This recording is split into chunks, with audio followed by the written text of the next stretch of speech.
Hello YouTube, this is VidHead85 and thank you so much for joining me. Now this is a lost Reddit, a lost genre video, but I like to dig into the comments on Reddit videos, especially when they deal with a mother-in-law. Mother-in-laws can be an amazing source of strength, of help, of comfort, and they can also be monster-in-law. Now, the reason I kind of wanted to look at some of these comments because they're so hilarious to me. And the thing for me is that sometimes the comments are better than the video itself at points. So I'm going to get through a few of these because what's your mother-in-law like? Do you get along with her? Do you not? But I really think that ultimately a mother-in-law problem is never the mother-in-law problem herself. It's usually the spouse, usually the husband, because the mother-in-law is probably someone who it's probably her golden child or something, and she doesn't want her little son to be taken away from her, which she's not. And the difference between a son as an adult and a son as a child is very different. Their relationship is changing. It is not dying. So this is one, Sandra Nelson says this. Folks, if you realize that your future SO has zero spine in dealing with their family, then you have to end it. Run for your life. Do not put yourself through the trauma. Just nope the heck out of there. This one. I always knew my wife's siblings never really did care for me, but it wasn't until her parents passed away that we found out how badly they hated me. One year, shortly after her parents passed away, we drove over 6 hours for a Christmas dinner at her brother's house. We get there and her siblings just glared at me the entire time. My husband was then handed a card. Now at this point we had been married for a little over 12 years. My wife took one look at this card and I could tell she was pissed. She handed me the card and it said Merry Xmas Barb B. Her married name began with an S.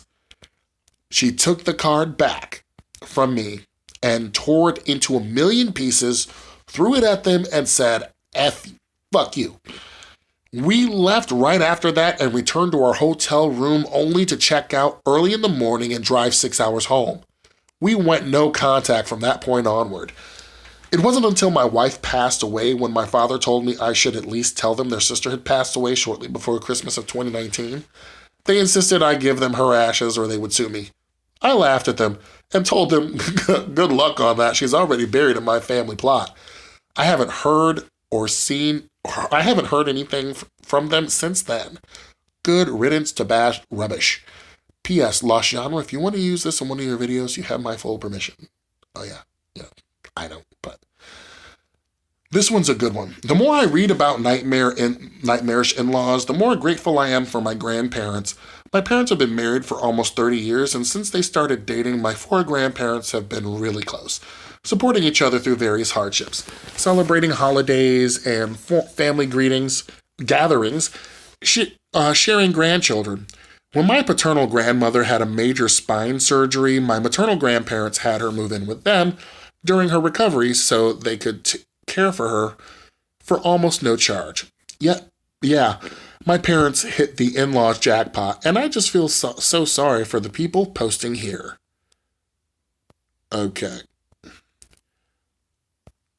Ooh, this one. I don't feel bad for the first bride. You need a machete to hack through those red flags. Oh my, this is probably one of the best red flag things that I've seen. One of them was, the best one I saw was, this isn't a red flag. This is delivering the pallets of red dye to the red flag factory. Okay. He ruined my relationship with my future daughter-in-law. Lady, I think you did that by yourself just fine. Also, OP's finances aren't something that no one else other than her husband should care about. And that's just because they're married. Okay. Oh, this is a good one. My narc family and my fiance's narc family tried to tear us apart and ruined our engagement. So, since they pulled that bullshit and a few other things making it the final straw, we went no contact years ago. And now we're eloping in luxury after years of inner healing work from the whole bad experience. F 'em. Jared Castro writes, I'm a mama's boy, but I always stand up for my husband. Good.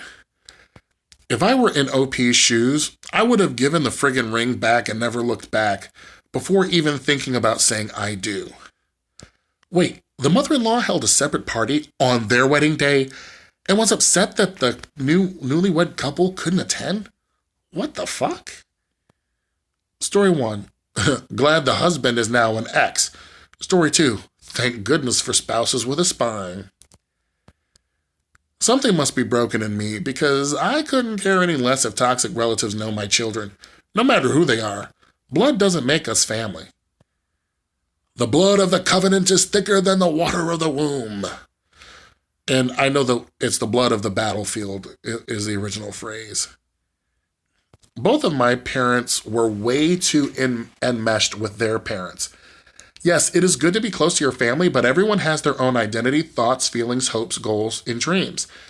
Even well into middle age, I saw my mom was trying to please everyone at her own expense.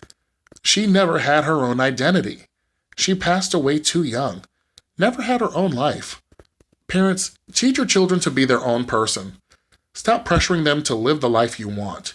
You are not the boss of the universe. Love is freedom. Selfishness is control. I like that last part. The selfishness is control. Okay, and I'm going to get one more in. Let's see. Haha. Mother thought she was bullying a little girl to sign a prenup for her baby boy. Then tried to make it out like the girl was manipulative when she agreed because mama found out that she makes more money. Classic. Okay. That's it. That's it for now. I love browsing through these comments because some of them are just great. Yeah, talk to you soon.